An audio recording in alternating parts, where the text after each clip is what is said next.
Hello guys, welcome to techno for hand टू चल रहा मेरा भाइयों Vivo Y300 Plus 5G। ये स्मार्टफोन तो फिलहाल आ ही चुका है।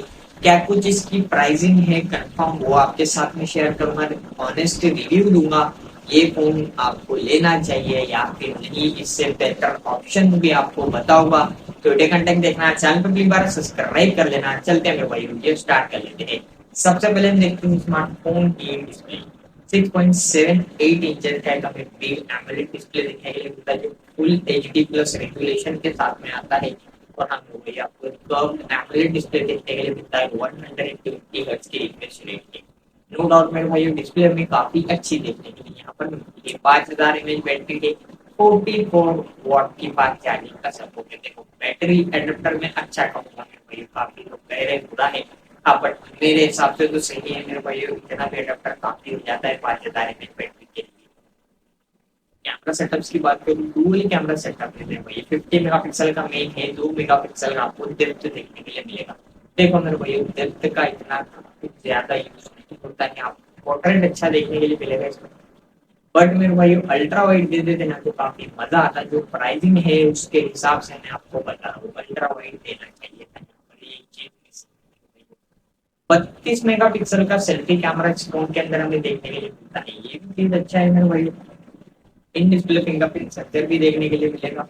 हाँ मेरे भाई, प्रोसेसर की बात करूँ, प्रोसेसर निकल के आती है क्वालकॉम स्नैपड्रैगन 695। देखो मेरे भाई, इस प्राइसिंग के ऊपर ये प्रोसेसर बिल्कुल भी जस्टिफाई नहीं करता है। प्रोसेसर कुछ अच्छा देना चाहिए था मेरे भाई, या फिर वही दे देते मीडियाटेक डायमेंसिटी 7300 एनएफटी का, वो भी काफी पावरफुल प्रोसेसर आपको देखने के लिए मिलता है। रियलमी नार्जो 70 के अंदर काफी अच्छा वहां पर प्रोसेसर आपको देखने के लिए मिलता है। बट रैम एंड स्टोरेज की इसके अंदर मैं बात करूँ, LPDDR 4x RAM then UFS 2.2 storage आपको इसके अंदर देखने के लिए मिलेगी। आप प्रोसेसर थोड़ी अच्छी दे देते तो काफी मजा आता, बट जो भी है आपके सामने के भाई, Android 14 out of the box आपको देखने के लिए मिलेगा। तो ये थे मेरे भाई कुछ स्मार्टफोन के स्पेसिफिकेशंस की कहानी। अब मैं अगर क्लियर कट इसकी प्राइसिंग के ऊपर बात करूँ, देखो मेरे भाई बेस वेरिएंट की प्राइस निकल के आती है 128 की 24,000 रुपए। अब मेरे भाइयों ये फोन 24,000 में बाय करना चाहिए या फिर कोई मेरे हिसाब से पागल ही होगा जो इस स्मार्टफोन को बाय करेगा। मैं ऐसा क्यों बता रहा हूँ, उसके पीछे रीजन है।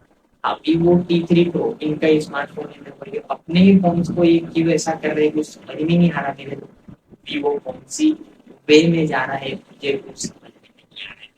T3 प्रो इससे काफी अच्छा स्मार्टफोन है मेरे भाई। क्वालकॉम स्नैपड्रैगन 7 Gen 3 प्रोसेसर है, वहां पर आपको देखने के लिए मिलता है 80 वॉट फास्ट चार्जिंग का सपोर्ट देखने के लिए मिलता है। 5500 mAh बैटरी है और 1.5 के रेजोल्यूशन आपको डिस्प्ले के अंदर देखने के लिए मिलता है। कर्व तो वहां पर भी आपको देखने के लिए मिलता है। और भी काफी सारे स्मार्टफोन है भाई। मोटरोला एज 50 कुछ ऐसा है मेरे भाई, उनका भी आपको स्मार्टफोन देखने के लिए मिलता है। और भी कुछ स्मार्टफोन्स है जो इससे काफी अच्छे है। हाँ, वीवो के अंदर भी आपको देखने के लिए मिल जाएगा। बट आप कैसे बाय करोगे, प्लीज अपने अकाउंट बताना दें। इंफॉर्मेशन अच्छी लगी हो प्लीज अपने दोस्तों के साथ शेयर कर देना। मिलता आपसे के साथ में, तब तक के लिए बाय मेरे भाइयों।